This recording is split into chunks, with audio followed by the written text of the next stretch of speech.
En mars 1991, un artiste martial au point aussi rapide que la foudre et à la mâchoire taillée au couteau débarque sur les écrans avec The Perfect Weapon. Jeff Speakman n'était pas un simple aspirant héros d'action de plus.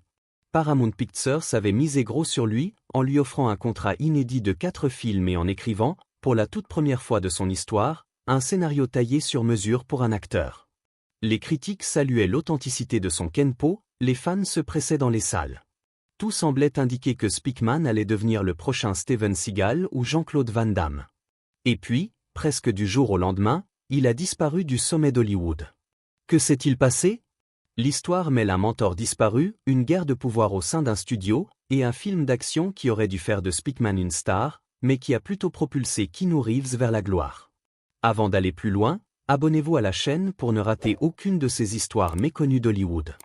Le parcours de Speakman vers le cinéma commence très loin du monde du spectacle. Né à Chicago en 1958, il excelle au lycée en plongeon acrobatique, battant des records régionaux sans même avoir de véritable entraîneur. L'athlète est doué, mais c'est une série télévisée qui va tout changer. En regardant David Carradine dans Kung Fu, le jeune Speakman découvre une passion qui ne le quittera plus. Il se met au Goju-Ryu, un art martial okinawayen, et décroche sa ceinture noire tout en poursuivant des études de psychologie dans le Missouri, qu'il financera intégralement lui-même en 6 ans, refusant tout endettement. Un jour, son professeur lui glisse un conseil qui changera sa vie. S'il veut vraiment consacrer sa vie aux arts martiaux, il doit rencontrer Ed Parker en Californie, le père du Kenpo américain, ancien garde du corps d'Elvis Presley, et l'homme qui a fait découvrir Bruce Lee au public américain. En 1983, Speakman prend une décision radicale. Il vend sa voiture, charge ses affaires dans un camion de déménagement et part pour la Californie avec presque rien en poche. Il arrive à Los Angeles au moment même où se déroulent les fameux championnats internationaux de karaté organisés par Ed Parker à Long Beach. Le hasard fait bien les choses. Parker le prend sous son aile, et pendant 3 ans et demi, le jeune homme absorbe tout ce que le grand maître peut lui transmettre. Parker avait une méthode singulière, il ne donnait jamais de réponse complète, seulement la moitié, forçant son élève à réfléchir, à chercher, à devenir bien plus qu'un simple exécutant de technique.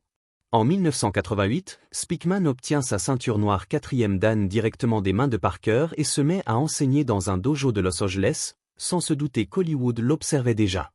Car en parallèle, depuis 5 ans, Speakman suivait aussi des cours de théâtre à Burbank.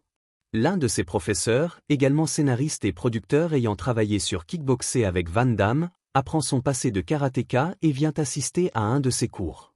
Ce qu'il voit le stupéfie. Rien à voir avec le karaté classique des films de l'époque, le kenpo américain est rapide, brutal, explosif. Il alerte immédiatement Mark Dissal, réalisateur et producteur derrière Bloodsport et Kickboxer, qui finit par se déplacer et assister lui-même à une démonstration. La suite se joue en 1990, en pleine explosion du cinéma d'action. Seagal domine le box-office, Van Damme grimpe les échelons, et les studios cherchent désespérément leur prochaine révélation martiale. Paramount signe Speakman sur le champ pour 4 films, et fait quelque chose d'inédit, commander un scénario écrit spécialement pour lui. Ce sera The Perfect Weapon. Ed Parker est aux anges.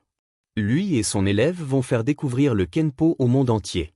Le tournage débute à l'été 1990, et Parker est présent chaque jour, y compris lors des tournages de nuit à 4 heures du matin, conseillant, corrigeant, co-chorégraphiant chaque combat.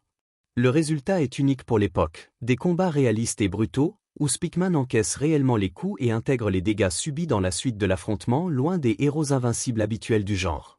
Le tournage s'achève fin novembre 1990. L'équipe est épuisée mais euphorique, ils savent qu'ils tiennent quelque chose de grand. Mais Ed Parker ne verra jamais le film terminé. Le 15 décembre 1990, à peine 3 semaines après la fin du tournage, il meurt d'une crise cardiaque à l'aéroport international d'Honolulu, à 59 ans. Pour Speakman, c'est un coup dévastateur. Ce n'était pas seulement son professeur, mais son mentor, son guide, l'homme pour qui il avait tout sacrifié. Le magazine Black Belt capture l'ironie tragique du moment. Dans son numéro de mars, une page présente un article écrit par Parker sur Speakman. La page d'en face contient sa nécrologie. Dans cet article, Parker avait écrit une phrase que Speakman n'oubliera jamais. Il ne donnait jamais de réponse complète à son élève, seulement la moitié, le laissant découvrir le reste par lui-même. Même dans la mort, le maître continuait d'enseigner. The Perfect Weapon sera dédié à sa mémoire et à l'esprit du Kenpo. Le film sort le 15 mars 1991. Dès son premier week-end, il se classe 6e au box-office avec près de 4 millions de dollars de recettes, pour finir sa carrière avec plus de 14 millions de dollars aux États-Unis, un vrai succès pour un inconnu. Les critiques, habituellement peu tendres avec le genre, saluent l'authenticité des chorégraphies. Fait amusant. En visionnant le premier montage, Speakman trouve que les scènes de combat sont coupées trop vite, perdant tout leur rythme. Paramount le laisse alors, lui, acteur débutant, remonter lui-même ses propres scènes d'action. La grande scène de combat du dojo, à elle seule, a nécessité 2 jours et demi de tournage, 12 heures par jour et 150 prises. Petite pause dans le récit, si cette histoire vous captive, pensez à vous abonner et à activer la cloche de notification, la suite vaut vraiment le détour. Tout semblait prêt pour lancer Speakman parmi les plus grandes stars de l'action, aux côtés de Seagal et de Van Damme. Paramount avait 3 autres films prévus dans son contrat. Mais un événement imprévu allait tout faire basculer. Au moment même de la sortie du film, Paramount perd son PDG, remplacé temporairement par un dirigeant par intérim. Or, dans le fonctionnement d'Hollywood, un nouveau dirigeant n'a aucun intérêt à faire briller les projets lancés par son prédécesseur, leur succès profiterait à l'ancienne direction, pas à lui. Speakman se retrouve pris au piège de cette guerre de pouvoir interne, tout comme Mark Dissal, réalisateur du film, dont le studio cherchait à se débarrasser sans avoir à casser sa tirelire. Entre-temps, Paramount avait envoyé à Speakman le scénario de son 2e film, un thriller à haut concept mettant en scène un policier affrontant un terroriste ayant piégé un bus. Si le véhicule ralentit sous un certain seuil, une bombe explose. Le studio, enthousiaste, dépense 250 000 $ pour faire réécrire le script sur mesure pour Speakman. Le bus s'arrêterait à plusieurs reprises pour permettre à son personnage de descendre affronter des adversaires dans des scènes de combat rapprochées mettant en valeur le kenpo, avant de remonter à bord.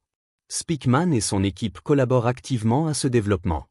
C'était, pensait-il, le film qui allait enfin consacrer sa carrière. Puis, en pleine phase de développement, le dirigeant par intérim prend une décision qui va hanter Speakman pour le reste de sa vie. Sans même prévenir l'acteur, ses agents ou ses avocats, il place le scénario en turnaround, c'est-à-dire qu'il le remet en vente auprès d'autres studios, pour récupérer l'investissement déjà engagé.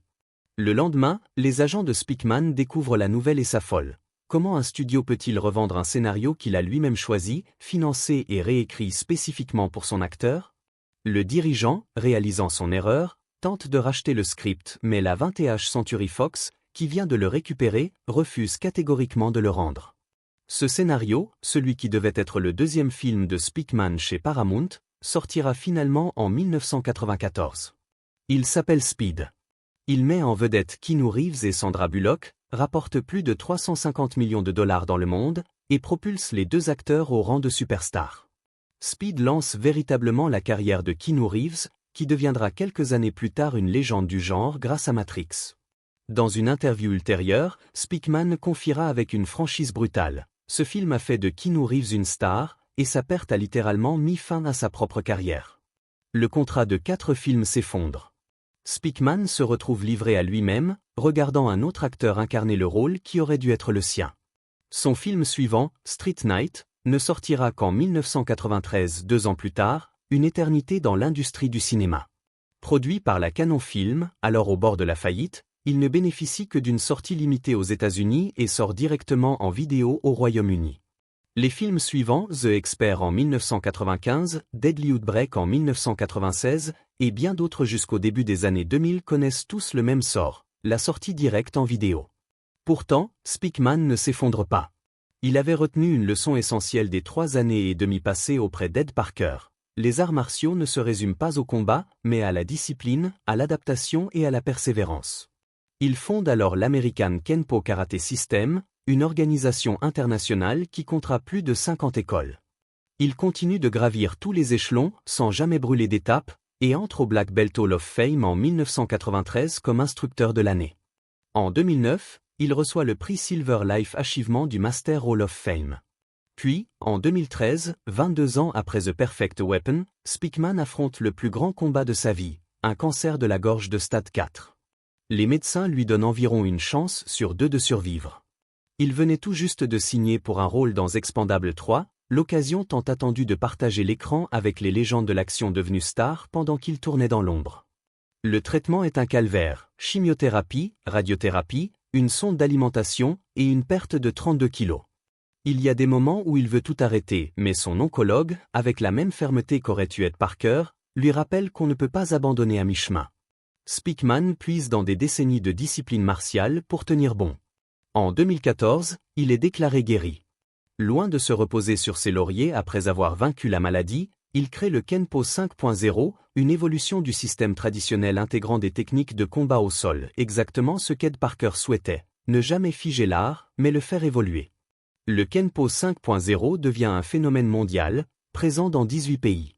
Speakman obtient son 9e dan, puis en 2022, son 10e dan, le même rang que détenait Ed Parker à sa mort.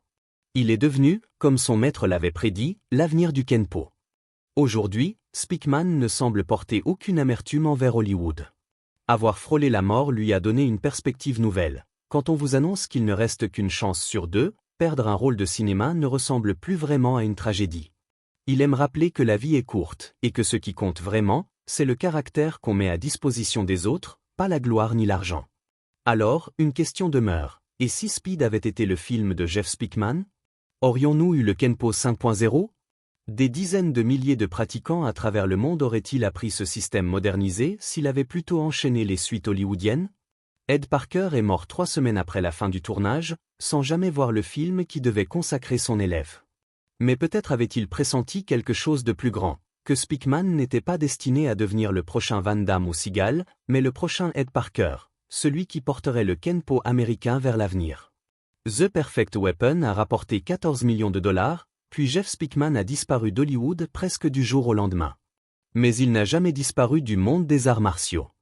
Il en est devenu l'une des figures majeures, un maître 10e dan enseignant dans 18 pays, un survivant du cancer qui a choisi d'honorer l'héritage de son mentor plutôt que de courir après la gloire.